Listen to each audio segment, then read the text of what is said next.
For years, NATO members have pledged to spend more of their GDP on defence.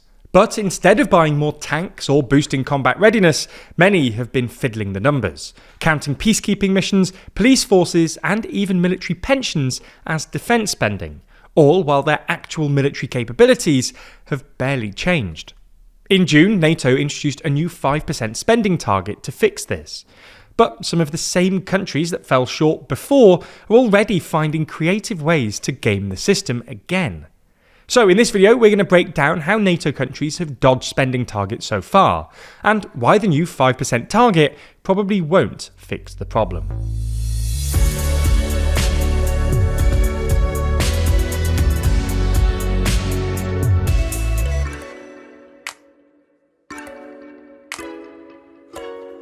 If you're interested in the political alliances and groupings which shape our world, then you might enjoy our poster, Every Alliance Explained. It shows, in slightly confusing detail, all of the world's major alliances and how different countries link together. Check out the poster by clicking the link in the description.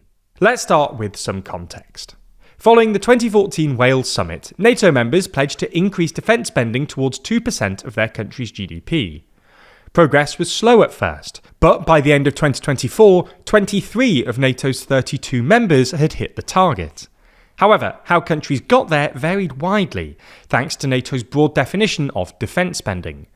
Essentially, NATO has defined defence expenditure under 4 categories: soldiers' salaries and pensions, operations abroad, the construction of infrastructure, and purchases of military equipment, which includes R&D. Now, countries self-report and self-categorise these expenses, which has not only led to very different spending patterns. For instance, Eastern Flank countries spend far more on major military equipment, but many have gamed the system, especially by padding their personnel budgets to avoid actually spending money on other concrete defence capabilities. In 2024, for instance, Belgium, Bulgaria, Croatia, Greece, Italy and Portugal spent more than half of their entire defence budgets on personnel costs, such as salaries and pensions.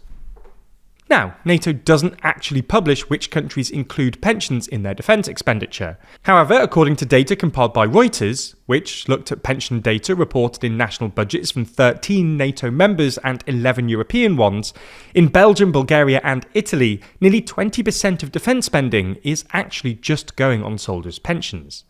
France isn't far behind at nearly 16%, and the average pension spend among the 13 nations analysed by Reuters represented about 12% of their defence budgets.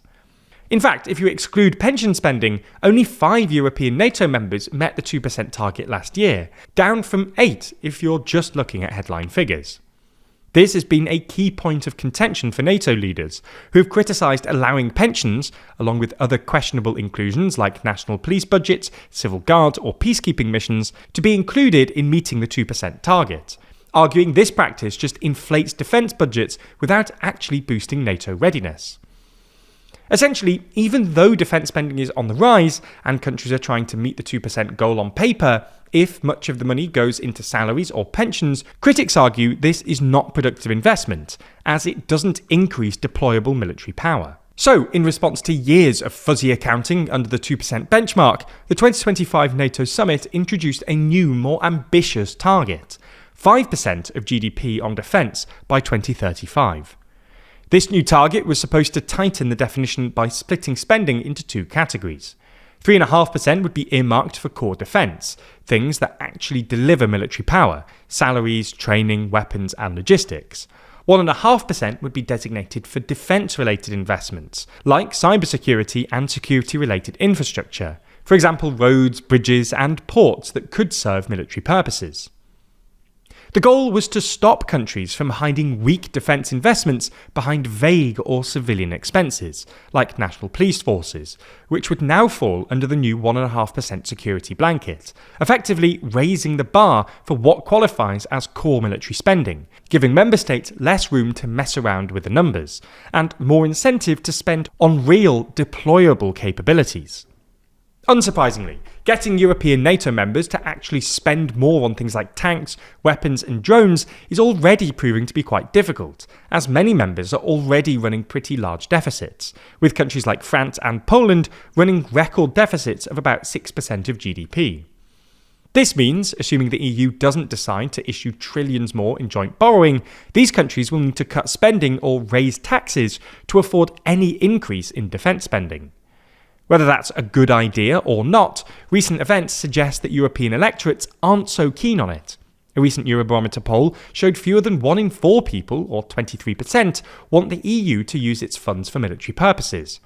Spanish Prime Minister Pedro Sánchez said he wouldn't cut welfare spending to pay for defence, while France has been trying, and failing, to pass a budget for the best part of a year, because no one wants tax hikes or spending cuts. With these political and fiscal pressures mounting, some NATO countries are, once again, turning to more creative measures to meet this new 5% target. The easiest way to do so is to push civilian defence-related expenditures into the 1.5% general security blanket. Canada, for example, is counting the exploitation of strategic minerals and related infrastructure as defence spending. It's also moved its Coast Guard, whose primary missions are search and rescue and fisheries enforcement under the Department of National Defence.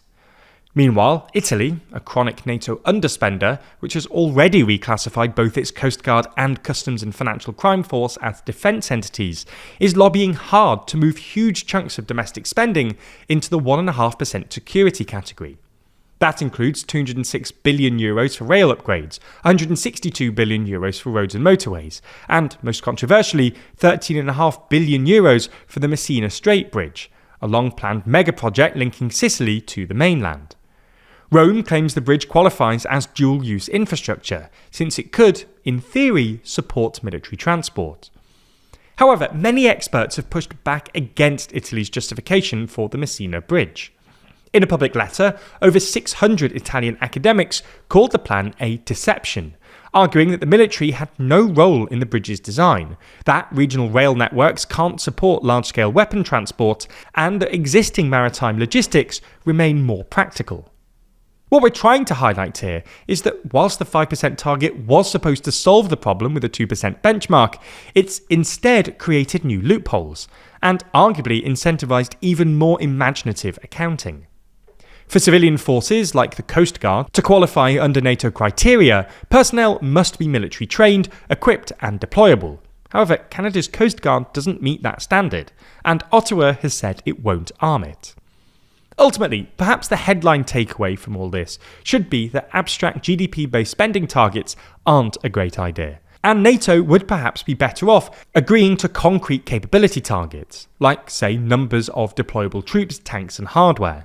These numbers would be both harder to fudge and fundamentally more relevant to NATO's capabilities. If you want to know more about this topic, then there's plenty of other outlets reporting on it too. Unfortunately though, every news source has a bias, and no matter how hard each of us try, we'll inevitably miss a story or two, or worse, only hear half the story in the first place. That's where our sponsor this week, Ground News, comes in. Ground News is a website and app that collects thousands of articles to help you better understand the world around you, pulling back the curtain on media bias. For example, this story about the new US-EU deal has been covered by more than 51 sources. We know that more than 9 of these have been reported by the left, and 6 of these have been reported by the right. Every story also comes with a detailed view of the bias distribution, factuality scores, and even specific ownership information. But my favourite part of the app and website is the aptly named blind spot feed.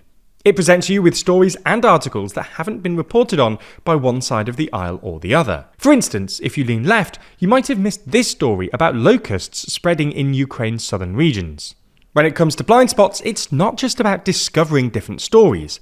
It's also about discovering just how political bias frames the stories themselves. Having a tool that helps you spot this and helps you take action really is a game changer. It's no secret that here at TLDR News, we're constantly thankful for Ground News.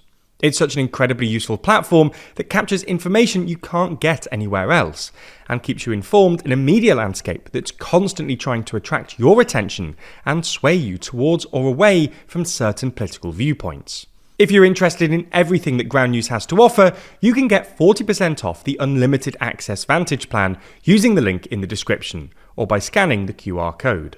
This offer is only available here, so make sure you go to ground.news/TLDR or click the link in the description to get started and support an independent news platform working to make the media landscape more transparent.